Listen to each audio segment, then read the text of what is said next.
Chaque année, seulement un quart des enfants a la chance de partir en vacances, mais depuis 2005, une opération nationale est mise en place. Intitulée Les Portes du Temps, elle permet aux enfants de centres aérés de venir passer une journée complète dans un lieu culturel. Un dispositif qui a rapidement pris ses marques à La Rochelle sous l'impulsion de l'actuelle direction des musées d'art et d'histoire.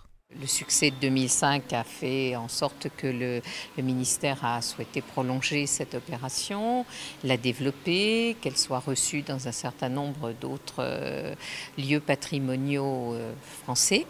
Et donc, lors de mon arrivée en 2008 dans les musées de La Rochelle, j'ai proposé à mes collègues des tours, qui dépendent donc des monuments historiques et du Muséum d'histoire naturelle, de faire cause commune pour mettre en place cette opération. Destinée en priorité aux enfants issus de ZUS, les zones urbaines sensibles, l'initiative s'est rapidement étendue à tous les enfants qui ne partent pas en vacances.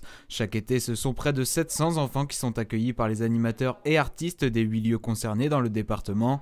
Le thème cette année, le voyage, mais pas n'importe lequel, celui des explorateurs naturalistes du 19e siècle. On a essayé de trouver une artiste qui pouvait nous amener un projet de création artistique en lien, en relation avec ces voyages de découverte. Pour la partie musée, on visite les salles consacrées aux voyageurs naturalistes, on découvre ces gens-là qui ont voyagé partout dans le monde. Et puis ensuite, on fait une petite collecte aussi, on va dans le jardin des plantes et on va chercher des coquillages, des végétaux qu'on va collecter, qu'on va dessiner.